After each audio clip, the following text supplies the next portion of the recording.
I will introduce us. I am Ryan Reger. This is my friend, business partner, Jenny Hunt. I live in the Dallas-Fort Worth area. Jenny's up in near Portland. We kind of started selling e-commerce. She started back in 2002. Is that right? Somewhere around there. Somewhere around there, sometime when Hallie was born. Started So I with don't. eBay, flipping strollers, and then turned her. I guess I should let you introduce yourself. You're better at it than I am. But we both started with e-commerce.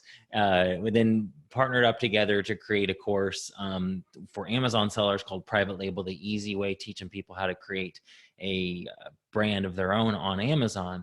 And when we did that, we looked at the blueprint of how we created that course. I started with the book. When I partnered with Jenny, she helped me turn it into an actual course. We have a mentoring community with that inside Facebook. It's turned into things like live events, mastermind groups, accountability groups. We saw all these different streams of income coming from that essentially one piece of content. And we thought, hey, we have a blueprint for how to basically take any kind of content and turn it into an income. And so that's why we do this. We are passionate about helping people take something that you're passionate about, you're knowledgeable about, something that you know, something that people ask you about, like, hey, how did you do that?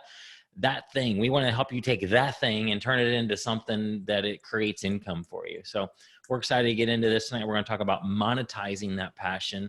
And before Jenny gets started, guys, it doesn't have to be something that you're just crazy, crazy passionate about either. It could just be something you're interested in, or something that, you know, hey, you just know this thing, and then there are people that are always asking you about that thing, and that could turn into an income. So it doesn't have to be like like Jenny said earlier, when we were on a call, like your soul search, just a deep, deep passion. It can be just any knowledge that you have that other people don't, that they'd be willing to pay you for. So we're excited to do this. Yes, we are excited. And I think the more we dig into this, the more excited I get. And what's crazy, we've been working on this program and just talking about this and sharing with people and kind of formalizing how we talk about it for a few years now. But it's interesting, we're in different times. But there's such a good opportunity right now to step into this. Our world overnight, you all know, is just turned virtual. And there's a lot of opportunity to serve. So let's dig in. Yeah. Why the toilet paper roll? I don't know. I was trying to figure that out. What was I thinking? It was probably one of my 1 a.m. or 2 a.m. things. No, I do think that sometimes we think we don't. This is a stretch, but this is where I was thinking at 2 o'clock in the morning. Okay. Maybe somebody can give me a thumbs up if you can follow my thinking here. But I was thinking in terms of how I think a lot of people do not think that they have something to bring to the table. Yeah. Do you know what I mean? That their passion or the things they're interested in are really like, well, everybody's doing that, or nobody's interested in, nobody wants to hear about that, right. Or, something along those lines. And so you might feel like you have an empty roll of toilet paper, but if you saw the webinar image, because we're going to do another one tomorrow, that one is a full roll of toilet paper, because what we want you guys to walk away with by the end of our time together today is a full roll of toilet paper. We want you to to understand that what you have, you have a unique story, you have a unique makeup and a unique interests and knowledge, and all of those pieces together. That's something unique that you bring to the table, and there is likely value there. In fact, I would say somewhere there might be some things you're interested in that really probably are not things to pursue, but I guarantee there's some things that you are interested in and that you do have knowledge about, that you are passionate about, that other people are, that you have, something you can offer and serve people with. So that was the idea behind that. You put me on the spot, so I'm glad I had an idea. You can get me back later. Oh, okay, that was recorded. We're good. Yeah, that's right. All right, let's move on. So we are talking about monetizing your passion, and I guess I'm kicking it off. And one of the things, what is your passion? We've got to define that, okay? Not just talk about, is it possible to monetize it, but how do you even figure out what in the world it is, right? And so I love, Ryan, what you said at the beginning too, of just, we don't have to, it doesn't have to be this deep soul searching space that you get to and this deep calling. It can be, and perhaps that's where you'll end up if you're not starting there, but it doesn't have to be there to start. And I think that something I've learned over the last few years and really solidified my thinking in this last year when I was writing my book, Sweet Spot Revenue, is that really finding your passion, I think it's more about the journey than it is actually the destination. And that there's a part that you just really need to start moving to discover what you're passionate about. And you might be surprised where you end up. I am surprised where I've ended up. I am absolutely passionate about what I'm doing, and I'll share a little bit as we dig into this, but it's not where I thought I would be. Ryan said that I started flipping strollers. Dream job. I mean, not really, but what I came from a marketing background. I was working in a corporate, big company, Silicon Graphics in the Bay Area. And the only reason I jumped into flipping strollers and other children's items on eBay was because we needed to supplement income. We had 2 little kids, a toddler and a newborn, and I did not want to go back to a job. And that was a way that I could stay home. So my passion was to stay home, not to be working at all. I had enough work with 2 littles underfoot, believe me. But what that's turned into over the years, I mean, that was 16, 17 years ago. And what that's turned into was, actually, I'm doing the math wrong, but that at 17, I'm just thinking, wait. That's all right. This isn't a webinar about math. It's anyway, okay. It's all right. We're all messed up about math anyway. Right. So anyway, but what that's turned into is my passion. I'm passionate about helping people and to help other people understand that there's something in them that they can have this kind of lifestyle, to be free to do the things they're called to do or that they desire to do, and make money to support their family and to support other people, to help other people, or whatever it is that's on their heart. I want to give that hope to people. And so I've discovered that that's what I'm passionate about along the way. So I'd like to just encourage you that it might look different than what you think it will look like at the beginning. And so step into it and let the journey be a part of that definition. So we're going to really kind of go through a brainstorming process into tonight's webinar. And honestly, we're going to ask a lot of questions, and it actually might not be a bad idea for you to get your old-fashioned pen and a notebook of some sort. And maybe we should have a book that we actually send out where you can buy have a KDP book to go through and take notes. But really just, I think you might want to be taking some notes. There is a worksheet. If you are, I know some of you guys are in the Facebook group. We're also on a Zoom. Some of you are on Zoom with us. I posted the link to the Facebook group in the chat, so you can join us there, because there is a worksheet that actually walks through some of what we're going to be talking about that might help you. I just think that, we're all wired differently, but listening, seeing, and also writing might help the creativity flow a little bit differently. So take some notes and let's dig in. So, okay, we were talking about passion, and is that the same thing as your sweet spot?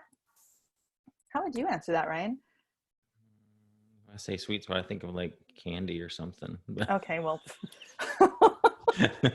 Well, your sweet spot. Okay, so because that word I heard my friend Dan Miller say it a ton. I don't know if he got it from Brendan or Brendan got it from Dan or Dan got it from somewhere else, but your sweet spot essentially is where your passions and your talents intersect with the needs of the world.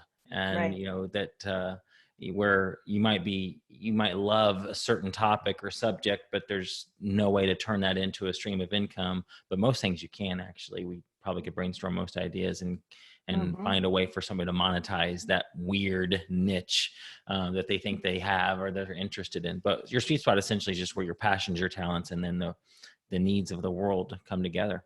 Right. It is. And we're going to talk a little bit more about that. So your passion isn't necessarily the same thing as your sweet spot, but there's definitely some overlap. So the bigger picture is your sweet spot. Passion is a part of that. So if that's the case, then let's talk about how that fits in. And Ryan, you did a little bit with sharing what Dan Miller has taught you and what he teaches, but I really like what's resonated with me has been how Brendan Burchard brings this up. And he talks about it being where these four circles kind of overlap. And you've got your passion. We're going to talk about this more, but community, your skills, your knowledge, your skill set, and your lifestyle that you are either needing to or choosing to live, where all of those kind of overlap is your sweet spot. And so that helps me go, okay, how can I take each one of those circles and define them? We're going to look at them one at a time. So when we're talking about passion, real quick, I think the link for the Facebook group. Oh, okay. Sorry. When we're talking about finding your passion, here's some questions to consider. What is it you love to do, right? When we think of passion, we think of love. So what do you love to do? Or where do you like to hang out? What do you like to do on during your free time? Do you like to sit and be alone and like read, or, listen to music, or just kind of people watch? Or do you like to go somewhere where people are? What kind of people? Do you like to go to the park and play basketball? Or do you like to go to the mall and shop? Now, maybe you can't do either one of those right now, but if in a perfect world, where do you like to hang out? And who do you like to help?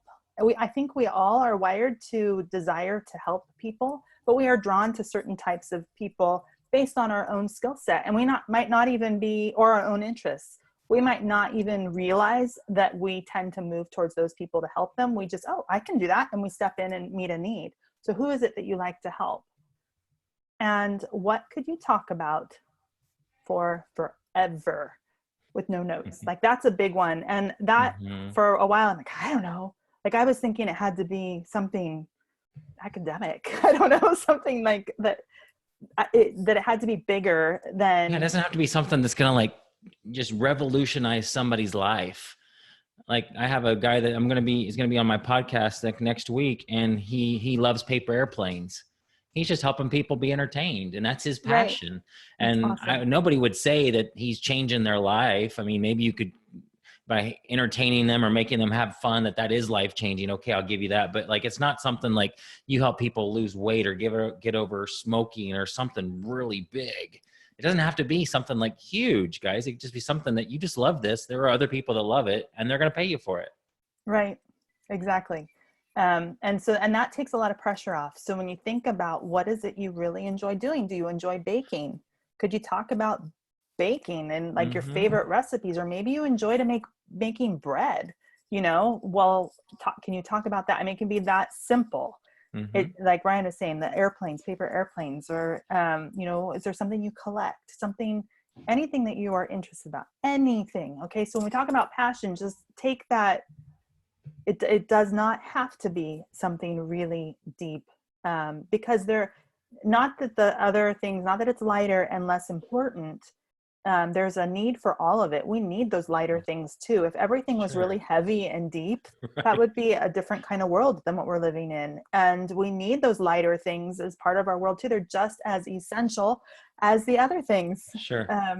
And so take that pressure off and just brainstorm. Okay. Yeah. Don't even think I've got to figure out what my passion is. Just answer these questions. And sometimes the word passion makes it like, because of the term we use it, in marriage, you think it's got to be something just really intense. Yeah. It doesn't have, it could just, what are you interested in, guys? What do you like to do? Simple as that. Yep. And we'll talk about how to figure it out if you don't know, but that's your first circle, right? Is passion. Like, so what is it? Where are your interests? Secondly, where are you serving? Okay. And this will help you figure this out. I mentioned this a little bit. Who do you already tend to help? Think about that for a little bit. Think about the gaps that you tend to fill. There's a lot of gaps right now, I'm noticing, in this world that we're in and this crazy twilight zone. I've noticed gaps. And if you're entrepreneurial minded at all, you tend to notice them a little bit easier, I think. And whether or not you can step into them, it's like, man, somebody needs to do this. Somebody needs to do that. Are you noticing gaps? And are there gaps that you can step into and serve? What gaps are you seeing? What need are you filling? Are you seeing that there's people in your community who are stuck at home and can't go out to grocery shopping? Is there a need that you're seeing? It's like, well, I can go grocery shopping for them. So is there something I can do here to serve them well? And kind of create a win-win. Okay, so that's the kinds of things you're looking for. What need are you filling?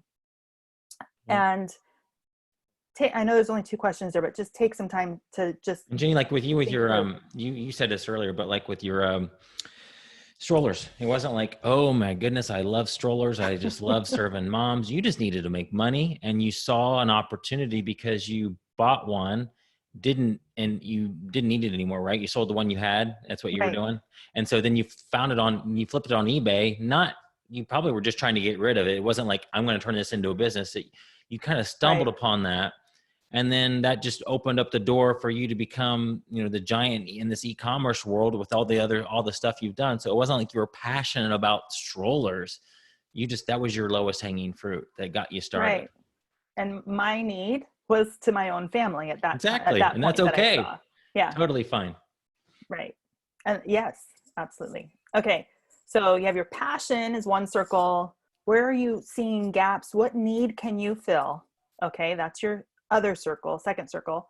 And then your third one is lifestyle. What kind of lifestyle? Now, don't think, okay, this one kind of trips me up a little bit sometimes because I think it's got to be the lifestyle where I have a huge house on Laguna Beach and maybe a yacht and and a ranch. So we're going to have horses, like this is like my dream kind of, it doesn't have to be that. Maybe you have some people that you need to stay home for to care for. Maybe, for me, my lifestyle at the time when I started was I didn't want to go to a job. I wanted to be home with my children and have the flexibility that I needed to take care of them. That Mhm. was the lifestyle that I felt like I needed or wanted. So it doesn't have to be extravagant. It can be. You can dream that big and go that direction if you want to. But I don't want you to think it has to be something, when we say lifestyle, something real extravagant like that. It doesn't Mhm. have to be.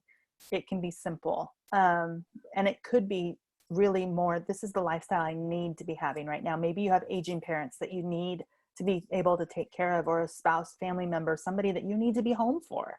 So you need a lifestyle that will allow for that, right? Mhm. Maybe you are, I need to be working and be done by 10 o'clock in the morning, but I'm good. I'm a morning person, so I'm good from 5 a.m. to 10 a.m. I don't know. Figure out, what does that lifestyle look like for you? So what kind of life do you want to live? That's important. And it's okay to dream big, right? It's okay to go Mhm. into to dream. It's okay to want that house with the Laguna Beach, and the whatever, the horses, whatever it is you want. The But horse is on also Laguna we're Beach. what? The horse is on Laguna Beach. Ooh, that'd be nice. A private beach, That's right. because the beaches get crowded down there. Right. Maybe Laguna's not the right place, but it's gorgeous. So, It is. um, anyway, what kind of life do you want to live? Where do you want to live? Okay. And how flexible do you want to be? And I think you can replace all of the word want in those with need. So what kind of life do you need to live? Is because you might have limitations right now in things because of different things that are important to you. Like I said, for me, I wanted to be home, but I felt like I needed to be home. I needed to be home with my kids. I wasn't willing to have someone else raise my children. I wanted to do it. Where do I need to live to be able to make that happen? We moved up to Oregon from California because my parents had moved up here a few years earlier. We wanted our kids to grow up with them. So how Yeah. flexible do you need to be? So those are want and need. They're two different things, but think through all of that. Is this also just basically saying that, let's find a business that fits the lifestyle that I need to have or Yes. want to have? So, like for example, you know, your eBay business with garage sales, there might be somebody listening who's like, I want to do that, and there are other people that will be like, no, I can't work on weekends. I have to be somewhere else, or maybe I don't want to work on weekends. And so therefore a business of going to garage sales and selling stuff on eBay is probably not going to be the best fit for you long term if you need to be, doing something else on weekends, or maybe your kids are in sports and you just absolutely couldn't get up on Right. Saturday mornings and go to garage sales, and you don't want to miss those things. So let's not pick that type of business. Let's find something that fits into what you have going on Exactly. currently. Exactly. And you can. I promise you can. So, but knowing what it is you're really looking for and wanting, that all plays a part, I think, in what steps you're going to take to move forward. Mm-hmm. So we have passion, serving, lifestyle. These are all circles, and your fourth circle is going to be community. And If you haven't realized it before, maybe you're realizing it now. I absolutely believe we are created for community. We're created to be in community with each other. We're created for relationship and to be in relationships with each other. That's super important to our well-being. We need people in our lives. We need to be serving people. We need people to serve us too. We need to have community and friendships and relationships and all of that. And so it's really important. Well, what kind of community do you need to be in, or do you desire to be a part of? That's an important piece of this, because you can have all of these, but they can all be something. It can be something you're not passionate about, but you are serving in because you have the skill set, you're living the lifestyle you want, and you are around people. But if you really want to find your sweet spot, you want to look at what fits your desires and your needs. Okay. So questions to ask: are you in community with others already? And do you, or can you have relationship with others in the area of interest? So all of these are overlapping, right? So here's this picture. You've got your passion, your lifestyle, your serving, and your community. And where they overlap in the middle, that's kind of your sweet spot. And that would be where you would be functioning in a place that I'm doing what I enjoy doing. I find joy in what I'm doing. I either am passionate about it, or I have an interest in this and I'm enjoying myself. That's that passion piece. I am serving other people. We are also, I think, created to serve each other. So I'm serving, I'm filling a gap, I'm needed, and I'm stepping into a need. I'm in community, and I'm living the lifestyle that I need or that I want to live. Those four things, where they overlap, is that sweet spot, right?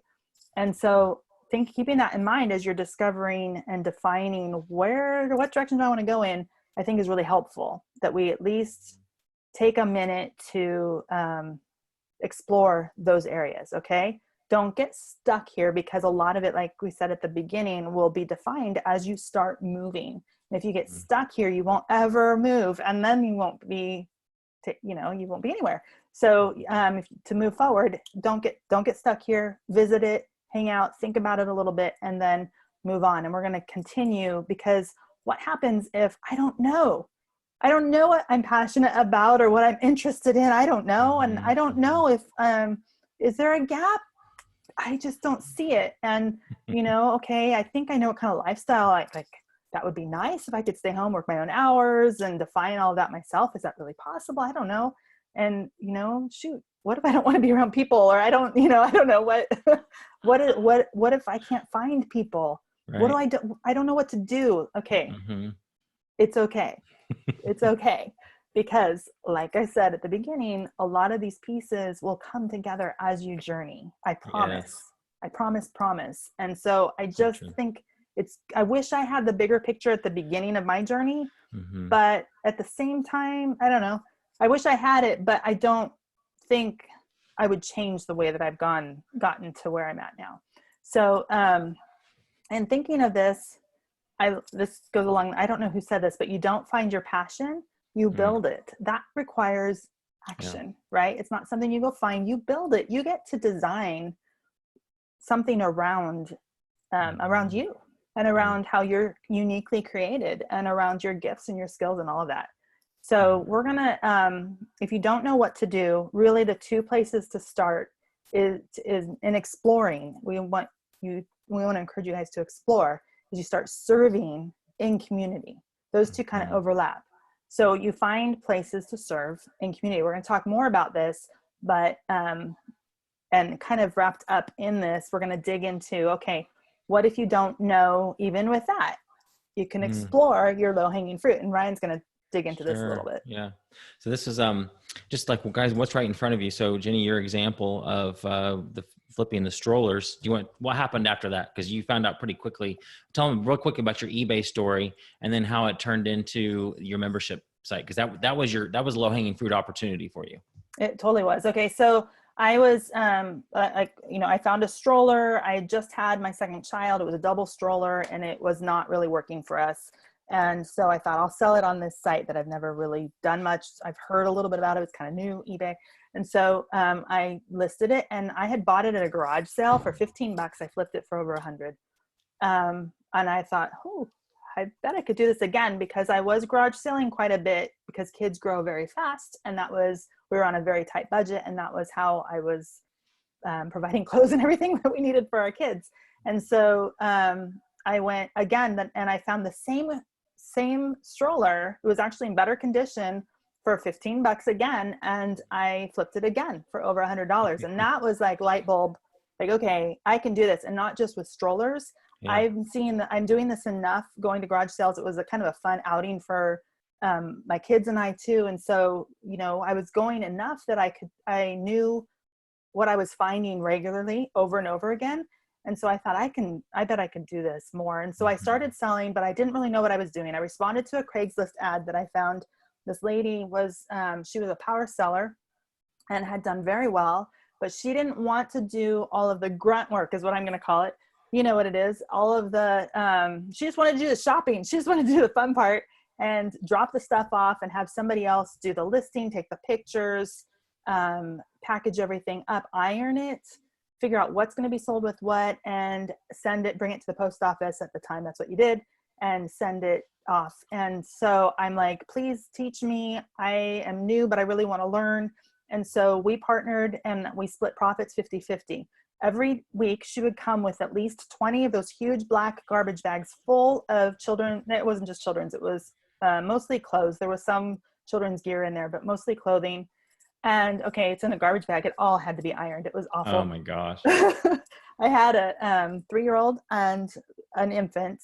And yeah, it was, when I go back there, it's hard to not get caught back in that. But she would come every week. And I mean, it was a huge blessing for us and our family, but I burned out pretty quick. I was going through every week, these 20 huge bags of clothes. I had to iron them. I had to figure out what was going to go with what for a bundle or a lot is what we call them. Yeah. I had to take pictures. I had to upload the pictures to my computer because this was 16, 17 years ago, and create the listing and then track everything. So when it sold, I had to ship it within 48 hours and take my kids with me to that's when that double stroller came in handy. Yeah. To the post office, because we just fill it up with our packages.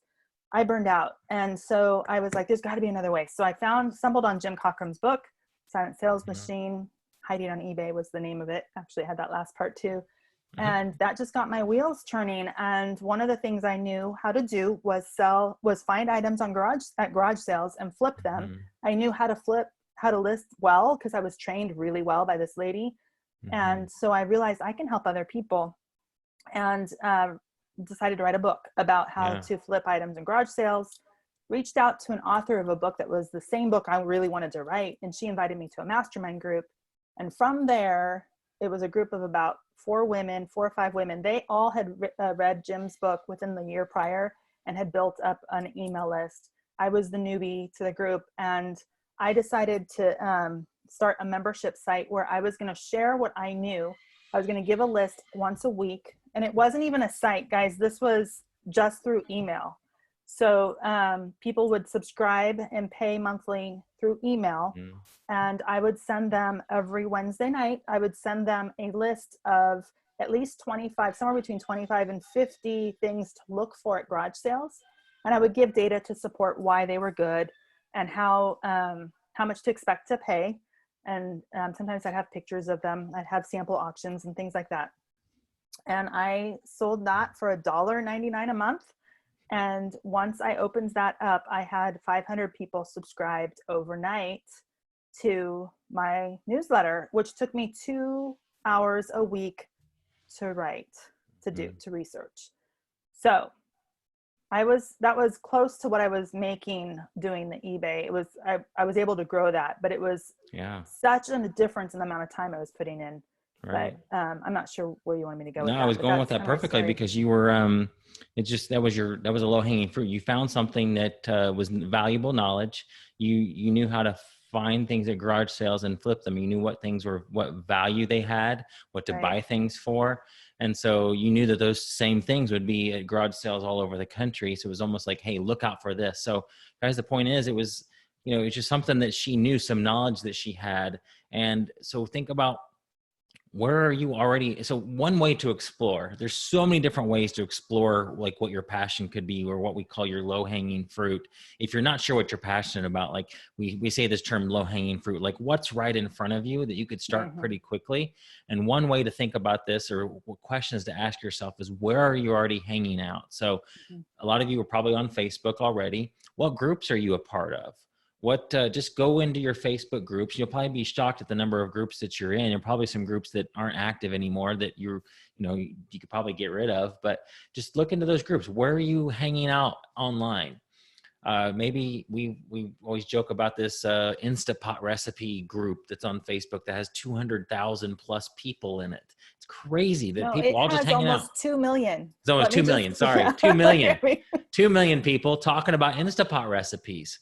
Now, that's not a group to make money, but there are ways you could monetize that knowledge. If you're just really good at that type of thing, and people are always asking you, hey, Brian, you're on here. So if Brian, you're amazing at making pot roast. People are always asking you for your pot roast recipe and all your other recipes. Well, that's a clue that, hey, you know what? That might be something I could turn into an income. Who do you like to hang out with? When you go out and about, what are people asking you about? What are they asking your help for?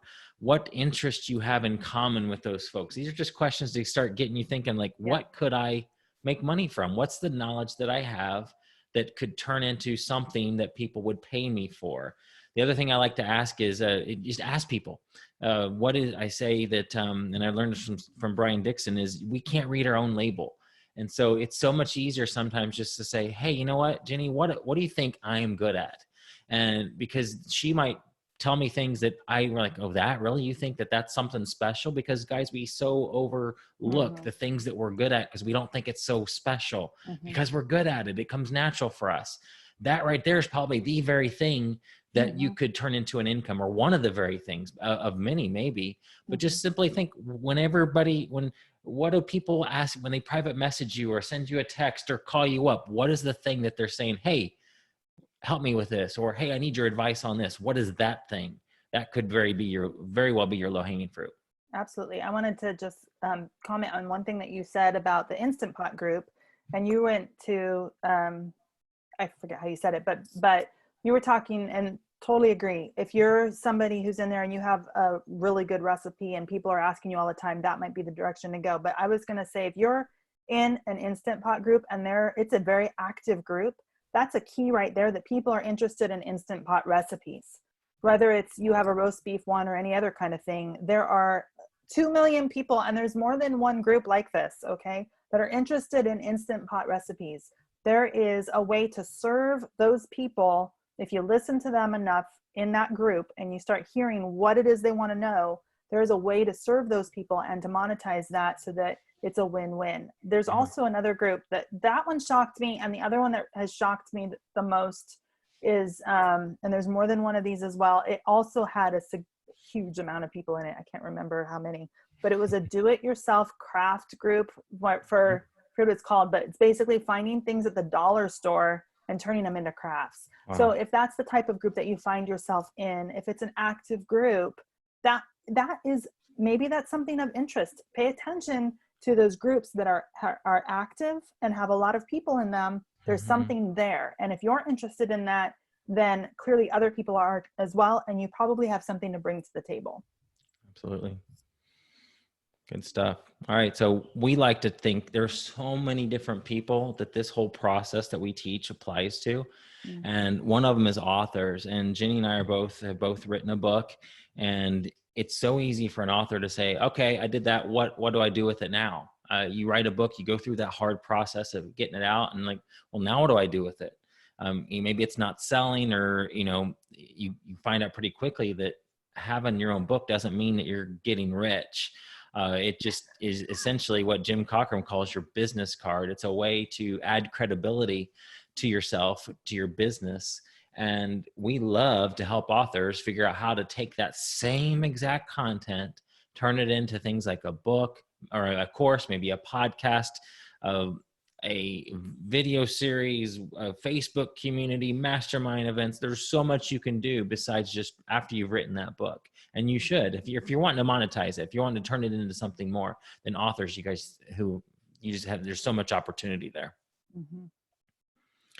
Coaches. We talk to a lot of coaches, people that do one-on-one now, not baseball coaches, although it could be. This is a picture of a baseball coach there. It could be somebody who's in like a sports coaching and turn that into like an online course, write a book, create videos and all that. But the folks that we talk to a lot are one-on-one coaches, like lifestyle coaches, fitness coaches, business coaches, career coaches. They're getting that money one-on-one. Maybe you're in a business like our friend Diana Wallace, who is a health practitioner. I don't know if she's got an actual term, certified something. It's like almost like a one-on-one coach. She talks to you one-on-one, either in person or over Zoom. But that's not her only source of income. She has monetized that into other ways. She has a course, she has a book, she sells physical products, the actual like supplements. Mm-hmm. So if you are a coach and you're just doing this one-on-one thing, nothing wrong with that. It's awesome. Great way to earn some money and change people's lives. But you're essentially trading hours for dollars. And so you cannot scale that type of business very well. I mean, you could add more coaching clients into your business, but that means more time. And if you're trying to back away and not work as much, then what could you do to add more income with the same content that you're already teaching? And that's what we're going to talk about more. Do you sell physical products? Now, this is an easy one. I know a lot of you do. A lot of you know us from where we teach folks how to sell on Amazon. If you sell stuff on Amazon, you have some specialized knowledge that can turn into so many other streams of income. Mm-hmm. Number one, teaching people how to do this. Number two, partnering with businesses that need it, especially right now. There's so many businesses that are hurting that want to, they got stuff sitting around that's not moving because they're not even open. You could come alongside them and partner with them and help them get their stuff sold. And the other one is that knowledge could be, you could create a course on that knowledge that you have of how to sell online. Right. And that's what I did, right? I was selling physical product. And another way to think about it, one of the things that was hard for me was I was in this mastermind and all of the people I was with were also selling children's items on eBay. So mm-hmm. in a way we competed. We were, and I was like, I can't do what they're doing. Like, and I felt like I needed to find my own little niche. And, there, of course, we think there's room for everybody, but it does help you to differentiate. And so my niche, what I provided was not just, eventually I turned it to how to sell and added additional services as my audience shared with me the need to know those things. But initially, all I was doing was giving them a shopping list for garage sales. Mm-hmm. That's what I was super tight on what I was giving them. It wasn't a how to sell or anything. It was, I know how to find things at garage sales. Here's my shopping list that I'm going to share with you for $1.99 a month, So just be encouraged because there is opportunity and it doesn't have to look like what everybody else is doing. That's right. What do you love? And then we've talked about this again. What's your interest? What are your passions? Same question. What do you love to do? You might think I love the paper airplane example of my friend Kyle, who turned his love of paper airplanes into a business. If he can do that, then surely the thing you're interested in could turn into something that puts money in your pocket. What do you want to get better at? Mm-hmm. What do you want to be known for? You may be already known for it. Especially if people are already coming to you for this thing, that could easily be something that you turn into income. Who do you want to be around? Community is a big deal. And, if think about the people who you serve, are those the type of folks in that niche? Like if you're passionate about a certain topic, do you want to surround yourself with those folks also? Because those are the folks who are going to be in your audience. Yep. Sorry. What brings you fulfillment? Yeah. And really, I think we're kind of asking the same questions over and over just again. Different if you ways haven't figured it out. Sure. And there's a reason for that, right? Because it just helps trigger things in your mind. And that's our goal. Yeah. Another way I like to, guys, with the fulfillment one is like what energizes you. So like after talking to somebody about your favorite thing and let's say that you were really good at creating beautiful websites and you have a friend that calls you and says, hey buddy, I need help with my site. I'm trying to put it together. And you do it. You actually maybe even do it for them or walk them through that. Afterwards, you're like, that was awesome. I loved helping him. The thing that makes you feel like after you've maybe done it for hours and hours and you get off that call or whatever, that project, and that was energizing to you, Mm-hmm. pretty good clue that that's your thing. If it's something that completely drains you, like you dread it completely, that guy calls and wants help with the website, and you just dreading even taking the call because you know what they're going to ask you, that's probably not your thing. Yeah. Even it could be, you could be good at something that you don't have any business or don't want to get into. And so it's not going to be that. It's going to be something that you're excited about, that you love to do. Now, I understand at the beginning, when you're trying to earn some money, you might flip some strollers, you might go to garage sales and make extra money. And guys, there's nothing wrong with doing something that just, hey, you just need extra $500 per month, and you need to find something you're not passionate about garage sales at all, but it's a way to put food on the table. That's great. But be open, have your eyes open to what that could turn into with what it did with Jenny. She had no clue going into that was going to turn into a membership site that overnight put in $1,000 per month in her pocket. She was just trying to help her family out and pay the bills. But she's an opportunity seeker, sees things, sees gaps. Guys, be that way too. Looking for the gaps, look for the opportunities. And last one is, what drives you? What gets you excited? What would you be excited to wake up on Monday morning to do? What motivates you? If you haven't found your passion yet, that's all right. Number one, or you know what you want to do, but you're too afraid to pursue it. Or B, you've not found your passion because you're too afraid or too distracted to explore. We have to go there because we know that there are things that hold us back. And it's, if you haven't found it and you've been looking, perhaps there's something there that's keeping you from actually being willing to see and think that there's opportunity. Usually that's fear-based. And so we have a family motto in our family, and it's do it afraid. And I do not have liberty to share how that came about at this point, but I don't know if I ever will. It will probably embarrass one of our family members. So, but has been very powerful for our family. And it is, it takes courage. It does take courage, and everyone has things. Even we have crazy fears, things that like make no sense to me or to you or anybody. But we still have them. And so be willing to recognize what those fears are that might be holding you back. Maybe they're, the voices of when you were growing up, that you'll never amount to anything, or you can't do that, or you can't do this, or maybe it's the only thing that you can ever do is work for somebody else, or whatever. Those things have a huge impact in our lives. And so don't be afraid to acknowledge them and to call them out. Don't let fear hold you back from what you might be called to do.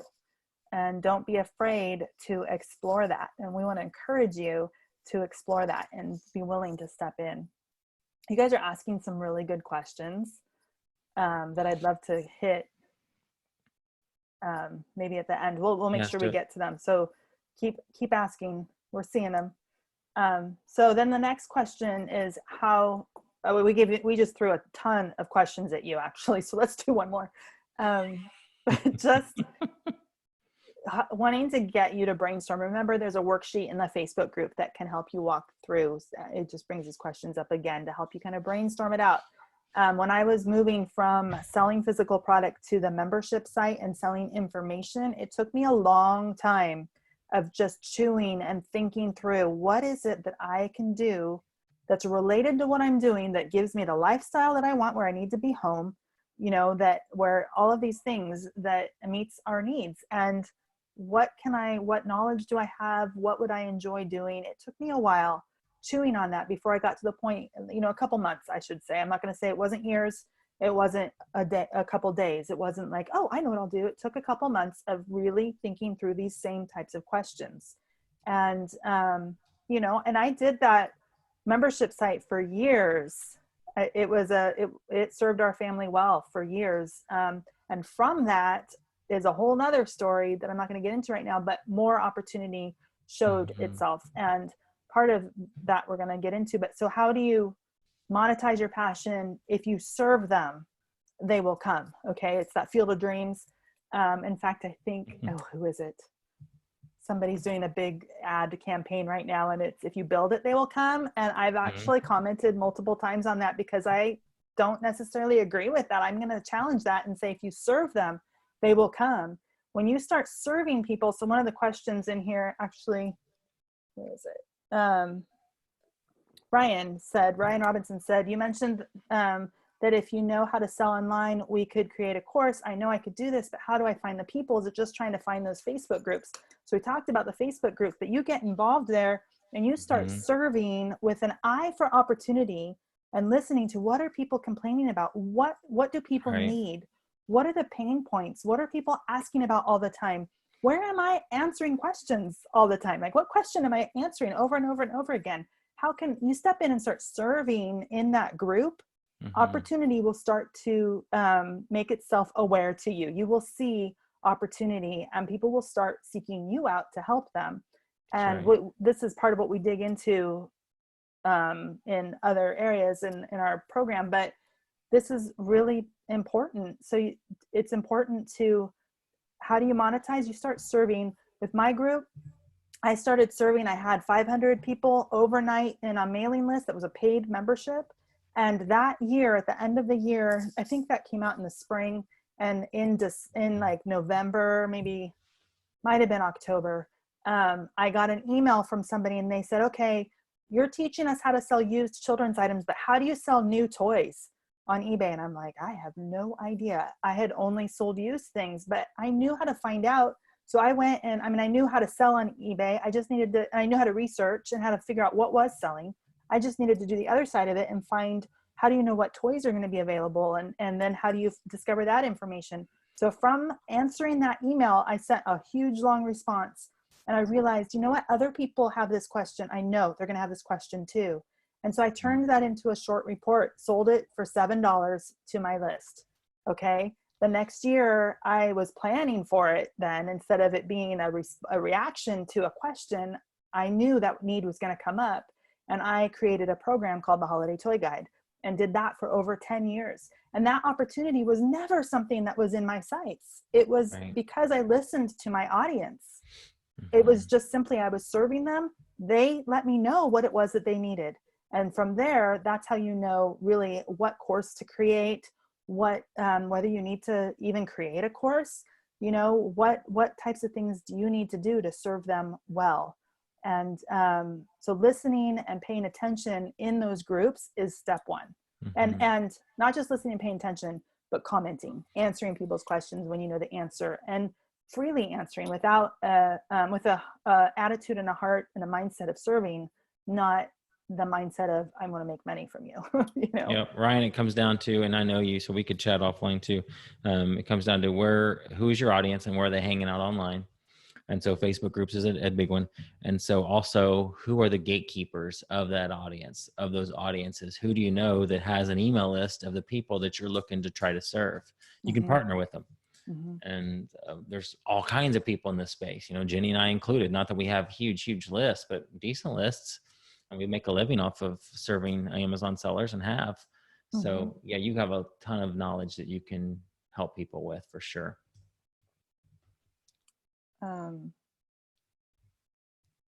Okay, let's keep going and we'll get to the other questions. But basically, guys, you want to be paying attention to the people who are around your passion.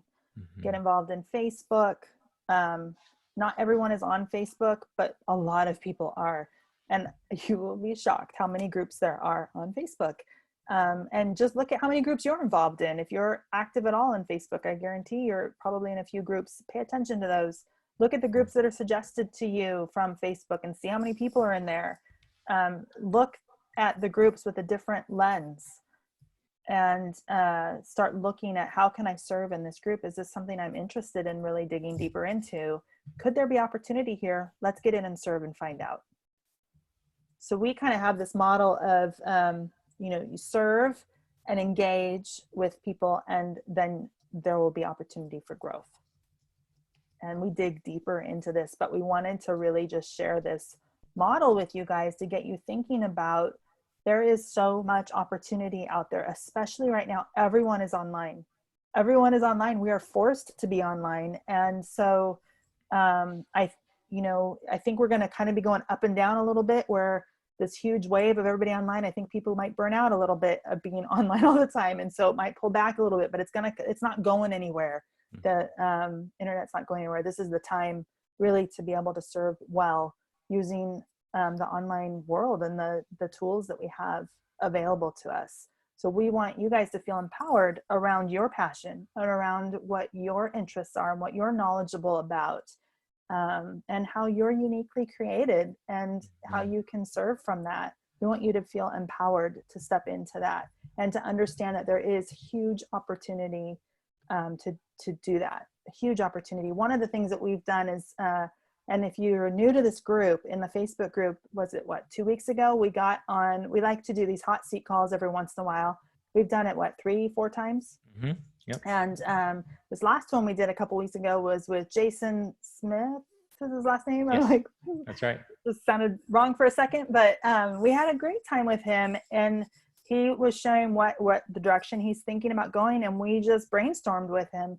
Go watch that. Go watch the other ones. Everybody is unique in what they bring to the table, and it's so exciting for us to be able to hear what everybody's just so different. I love it. I love hearing what your knowledge, what your experience is. And like Ryan said, you know, if you can't read your own label, our perspective is really just our own. And so you're created that way for a reason, because other people need what you have. You say that a lot, Ryan. Other people need to hear the message that you have. They need your story. They need your skill set and your gifting. You need to step into that. So we just want you really, from this call and this webinar, to feel empowered and encouraged. And tomorrow we're doing the next webinar in the series, How to Build Your Income Streams. And there we want to equip you with a plan, a blueprint of, okay, I kind of have an idea of the direction I want to go. That's really all you need to start. What do I do with that? And so tomorrow, same bat time, same bat channel. No, wrong, different channel. Shoot. Okay, we'll be in this Facebook group. So if you're in the Facebook group, we're going to broadcast live in there as well, just like we did now. But there's also a separate link for registering if you want to be on Zoom with us. It really doesn't matter. It's up to you. But tomorrow, 5 o'clock Pacific, 7 Central, 8 Eastern, we're going to be digging into how to build out income streams. And what does that even mean? Around your knowledge and around your skill set and your gaps that you're filling and all of that. So there you go. Thank you, Ryan. Put it in the chat here for if you want to be on that call if you haven't registered yet. So that's tomorrow at the same time. Now I know we have some questions and some thoughts, and maybe we can hit those now. Guys in Zoom, I'm going to send you the link to the Facebook group that the Build Your Income group. Okay, there's a couple questions.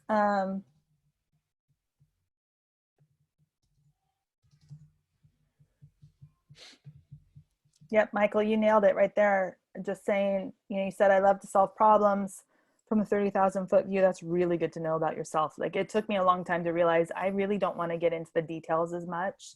I'll get into them and then I don't want to do them. Like, that's the thing. I'll do that 30,000 foot view. So that's good to know about yourself and coach people on what's possible. Look at something and see a lot of ways things could go. Listen to the questions being asked. There's something there that's a gift that you have. And if you enjoy doing that, there's something there of how you can serve other people in that for sure.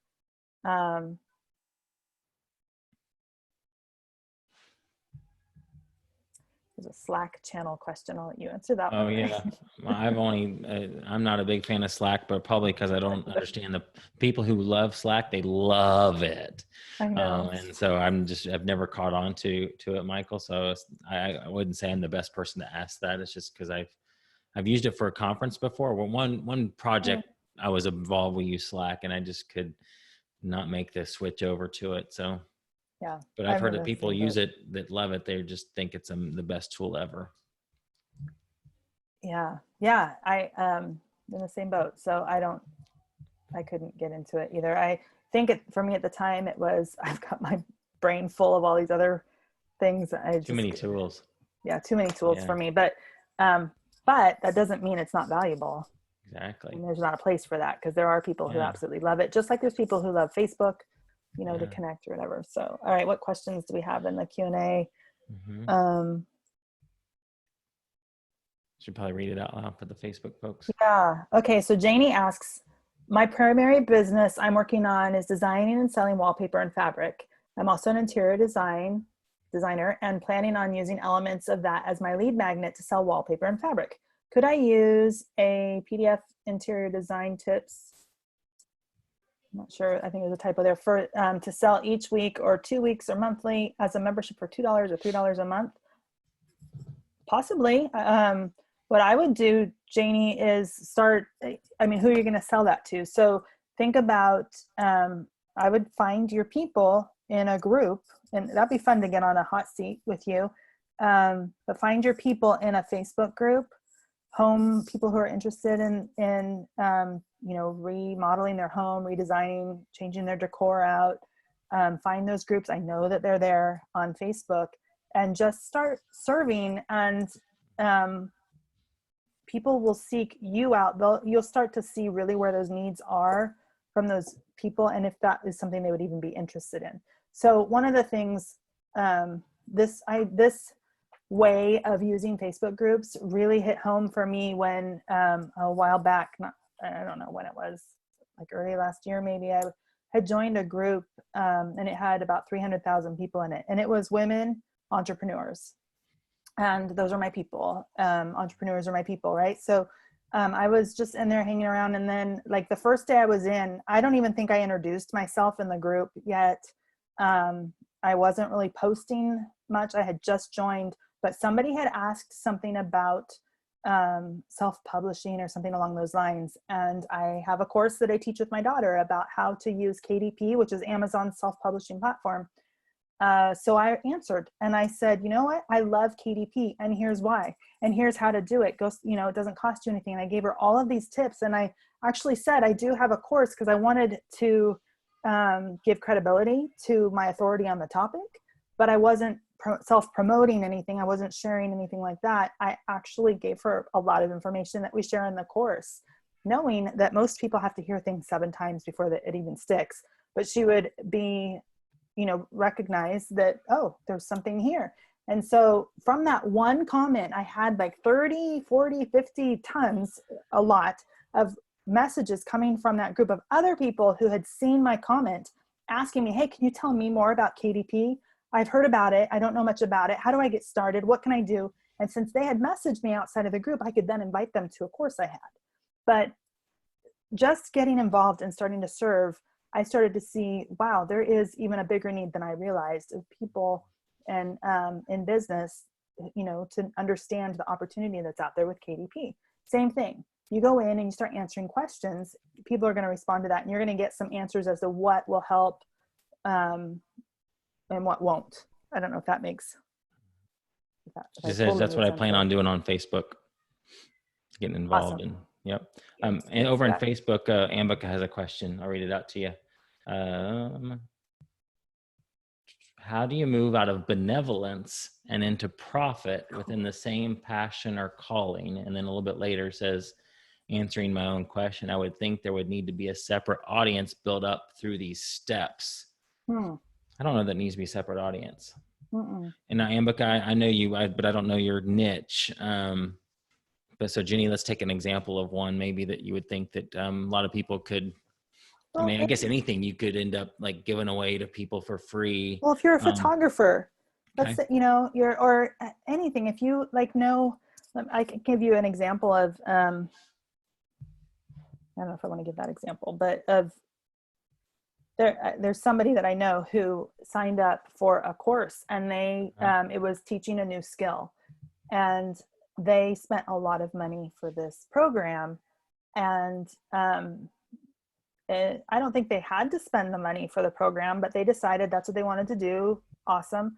But what it did for them was they started doing the homework before the course started.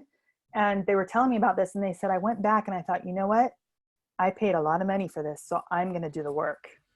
That right there was a huge eye opener for me, because the thing is I'm learning more and more, you're doing a disservice when you're giving everything away for free, a disservice to the people you're serving. And that is a huge mind shift for me, for most people. But when people do not have skin in the game, they are not going to take action. And speaking from, even when people do, even when people buy things, they don't always take action. But I guarantee if people invest money or some sort of something in what you're providing, and if your goal is to get people to really take action, because it does them no good to have something that you've poured a lot of your own knowledge and everything into, and then have it just sit on the shelf, or, you know, have them not do anything with it. That does them no good at all. So if they're interested in taking action, and that's why they're asking you, and you're trying to help them, it actually serves them well to sell something and to have them have some skin in the game, because then they will take it seriously and value what it is you are giving them. And they will do it. They will take the action. Yep. And I understand there might be people you just want to bless, and there's absolutely nothing wrong with that. But you're getting a lot of people that say, hey, Ambica, can I pick your brain about this topic? Or can I do this? Can I have this information? Can you tell me about this? How did you do this?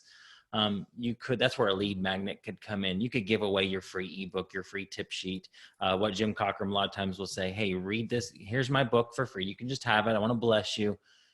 After you read it, come back to me with what questions you have. That's where a lot of folks won't ever do it because they're not serious about it. So that could be the barrier you put in front of them. Like, if they're serious about reading through this, then there's somebody that I could eventually maybe work with. And turn, like, even our friend Jenny Ambica knows Honey. They went to college together, I think. Honey has an email which a lot of people ask my friend Jenny and I's friend Honey about how she sells on Amazon. She put together an email with resources and things that she just sends, that instead of like spending hours on the phone with people, she'll send them that email and say, here's my information. It's a pre-written email. She just sends it to them. And if they want more information, they can email her back. And I might be wrong, but I think that she created that out of joining the same group that I was a part of and commenting about how she was an Amazon seller, and everyone, I mean, loads of people, they're like, wait a minute, what? You're supporting how many children? You're doing this from home while you're a mom? And wait a minute, this, you know, tell me. And she was overwhelmed with that. So it was just an email. And that, awesome. I think that really it's a mind shift on your own, but really thinking, you know, and Rabbi Daniel Lapin his book is amazing to help with that mind shift. What's it called, Ryan? His book, which one? The Business Secrets of the Bible. Yeah. What is it called? Yeah. That will really help with that mind shift and understanding the value that you are providing, the service, how you are serving better by charging and requiring something in return. I love what Jim does, because you do want people to take action. You don't want, you've put an effort into this, and you want that to be valued. It is valuable, you know, it totally is. So very valuable. Don't devalue that. Okay. There's a couple others. Do you want to read Michael's? Or is that a question?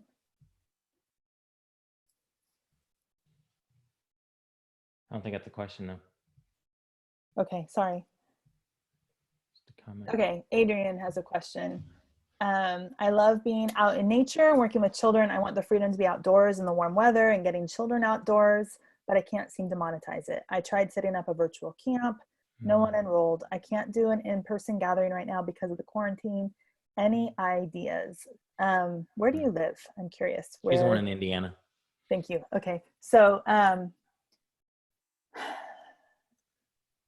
mean, I have my thoughts. I think we're in a unique time right now, and there is, you know, after answering that one question about how do I monetize? How do I go from, you know, offering things for free? One of the things that's been I don't know if this is a challenge. I'm trying to think of the right wording, but I've noticed a lot of people are giving things away for free right now to help people. And I've seen people be upset when people charge for things right now. We're living in this weird time in just the last month or so, right? So with knowing that I wouldn't say this is the norm, and I don't think it's going to be a norm our new normal. I think it's just a little season that we're in. I Mhm. would look at building an audience. I don't know who are you trying to, who did you reach out to monetize that? Who did you offer the virtual camp to? What's your audience look like? And if you don't have one, that might be part of the problem. And then I would suggest get involved with homeschool families, with, I don't know what your age group is and what where are people hanging out? Who are your audience? Get involved there, start answering questions there, become known. That's what you're doing is you're becoming known. Mhm. Get known by the people in that group as someone who has an authority or who Yeah. enjoys. And so things about that. And then when you go and have an offer, it's a no-brainer because they've already experienced something with you. Yeah. So what are you doing? We talk a lot about a lead magnet. What are you doing to pull people in to give them that first experience with you? Maybe think of things that you can do along those lines. So is there something like maybe hey, here's 5 things you can do during quarantine right now that you can do as a family to get outside in nature. And Yeah. maybe Did you there's a see giveaway. Amika's quote in Facebook? No. Said she could provide PDFs of family scavenger Yes, hunts or the like outdoors. People in Montana would eat that up. absolutely. Out here too. Totally agree. So think about really what you want to do right now. And this time and not that charging for something isn't serving well, but sometimes you need to give, almost all the time, you need to give people an experience with you first so that they are willing to invest in what you have to offer, Right. right?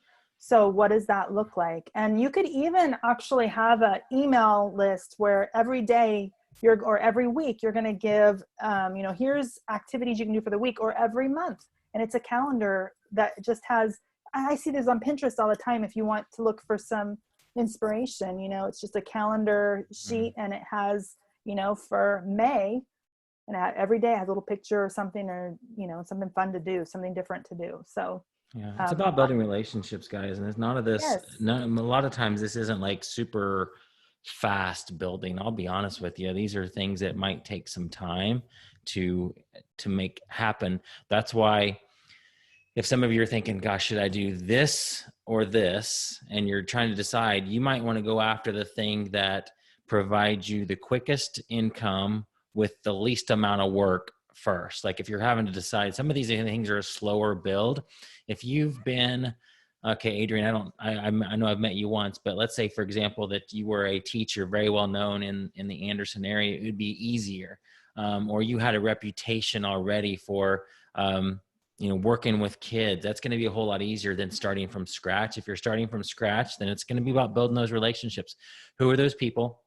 Who's going to be your customers? They're going to be parents. The kids aren't going to be buying, it's the parents. So where do parents hang out? Well, it's at schools. Jenny said home schools. Just get to find where they are and just start getting to know them. Mm-hmm. And as Jenny said, serve them well. Have a lead magnet. I love Ambika's idea of Mm-hmm. the PDFs. You could even do videos with exercises. Find a neighbor kid or somebody's a friend's kid and do videos with them. And it might take time on that one for sure if you are starting from scratch and don't have an audience, or partner with somebody who does have an audience, maybe that's not doing anything to monetize it, that would love to where an opportunity for you to serve in a way that they're not already doing that. They may be willing to promote a virtual camp for you or some type of camp. Okay. And In person. I would have answered. I was just wondering again what the question was, are you looking to, okay, you love being out in nature and working with children. So that's what you want to monetize, is that passion. It doesn't necessarily, maybe a camps isn't the right thing.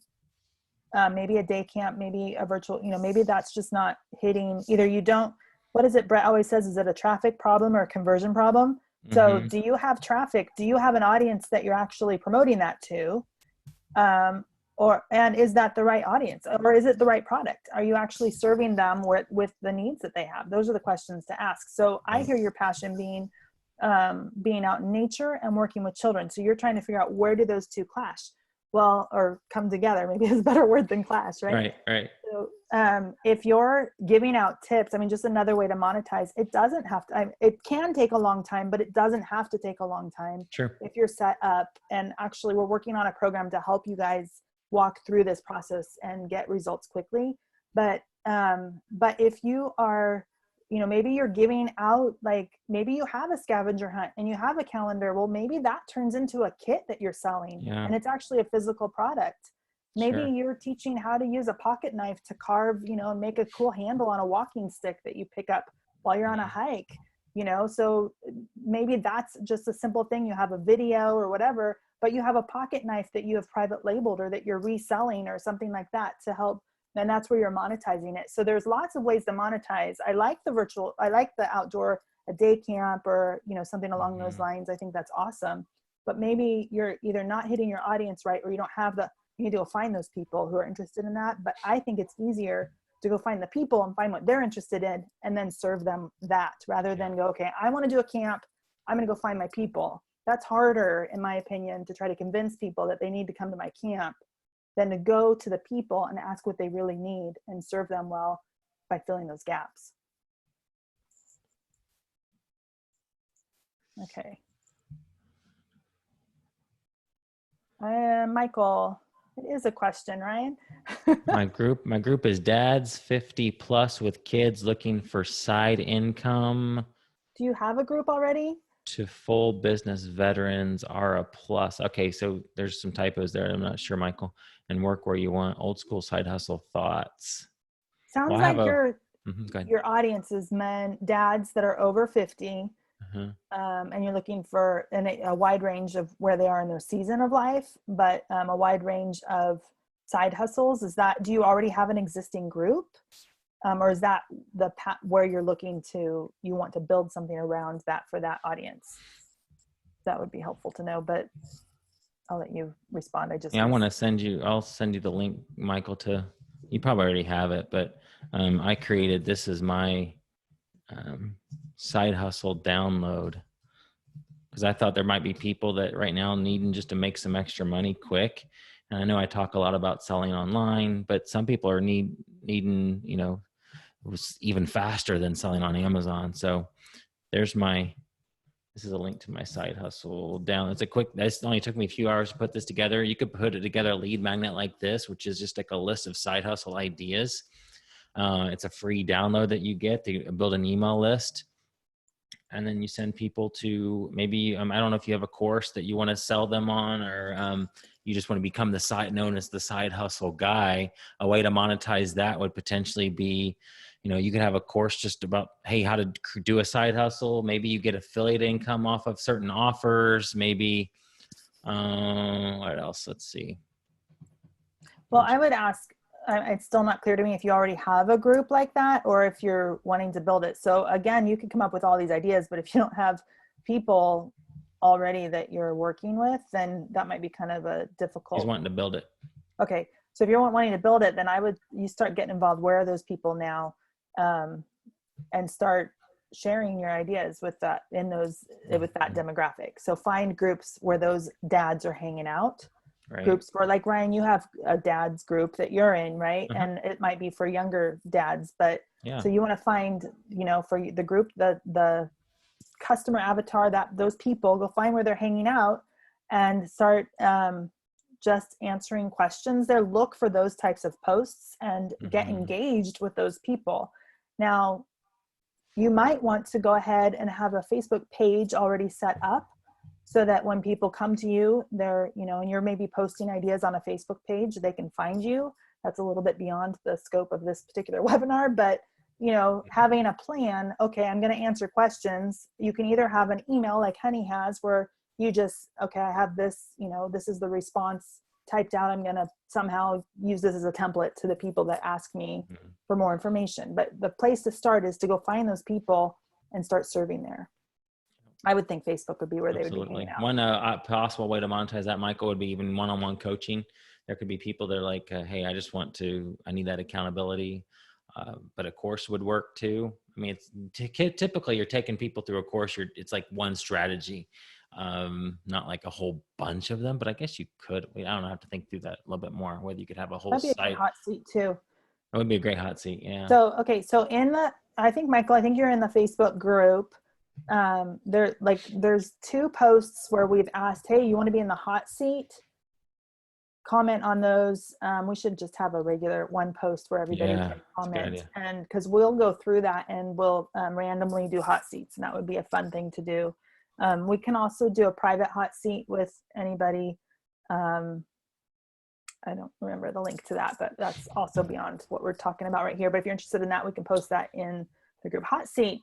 Jenna, so we've done this a few times in the Facebook group, building your, what's the group called? Build Your Income. Build Your Streams of Income. Something like that. Anyway, Build Your Streams of Income with Ryan Reger and Jenny Hunt. In that group, we've done a few hot seats. Just like this, we get another person in who has an idea. They have something they're interested in, and we go through the ABCs. Do you want to explain what the ABCs are? Yeah, we assess what do you bring, what are your assets? We assess your assets. Essentially, look at what you have. Do you have a Facebook group? Do you have an email list? What skills, abilities, talents, passions do you have? Throw it all out there on the table.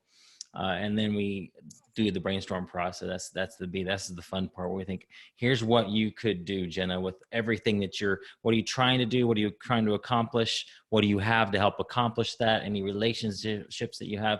And then think, okay, what are all the possible ways to turn this into an income, into a business? And then C is a call to action. So we give you 25 ideas potentially that we threw out, and it feels like you're just drinking from a fire hose and you feel more confused than before.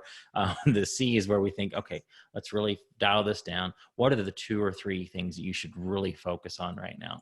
Because it's so easy to throw out ideas. I mean, anybody could throw out ideas that anybody could do, and it could just add to overwhelm. But we want you to walk away with, hey, these are the 2. These are the 2 that really feel like those are the best fit, the ones that I can take action on quickly and start seeing some results quickly. So that's the ABC process. Yep. So I just shared the link in the chat, but we do that publicly in the Facebook group. So if you want to do that publicly, then respond to one of those posts. I think one of them is actually still an announcement. Might be wrong, but just search hot seat and you'll see Ryan's amazing graphics of a chair on fire. And just scary. Comment, hey, I want to be on the hot seat. Here's what I'm kind of thinking about. Because we'll do them every once in a while. We did one, you can watch them. We've done 3 or 4 in that group. So those are available under the videos. We did one just a couple weeks ago with Jason Smith. That was a really cool one. They've all been good, but something about that one just kind of really solidified well. So that would be good to watch. And I think it's beneficial for everyone as an observer to watch that. You get ideas as well. So, but if you want a private one, you can go to influencetheeasyway.com/hotseat. And we'll do it privately with the 3 of us, basically, Ryan and I and you. So then it's not public. If you don't want people to know what your idea is and all of that, that's totally fine too. Anyway, so yeah, we love doing that. And we've realized, guys, ideas are not the problem. Right. They're just not. They're not the problem. So that's why it's really important, I think, at the end to go, okay, well, what are the right ideas for right now? Yeah. And to really hit that. Otherwise, you'll never take action and just continue to have ideas, which is a lot of fun, but doesn't get you anywhere. Don't ask me how I know. Cool. All right. So anything else? Or are there any more? Am I missing something? That's it. Awesome. Fun. Okay, guys. Questions. If you have further questions, put them in the comments in Facebook for this video. That's the place you can also message us. But that Facebook group is really valuable. There's other resources in there under the units. There is a worksheet that goes along with this presentation that might help you if you didn't take notes and you want to go back or watch the replay, whatever. But again, don't forget, tomorrow night we're going to be doing the same thing. We're going to be here in broadcasting in the group and also on Zoom, same time, but we're going to be talking about, okay, I kind of know what I want to do. How can I build out multiple income streams? And we're going to share with you the blueprint that we both use in our own businesses. We've helped other people by using this. We just had an intensive business retreat right before the lockdown in San Diego and helped other people. We used this map that we're going to share with you tomorrow on the call then. So, and if you've heard it before, jump on anyway, because honestly, I'm not kidding. You have to hear things 7 times before it kind of, oh, you just, there's a lot of information, and we'd love to see you on the call too. So it's always fun. Yep. So Awesome. that's it. Thanks, guys. Have a good night. See you tomorrow. Thanks, Ryan. All right. Bye.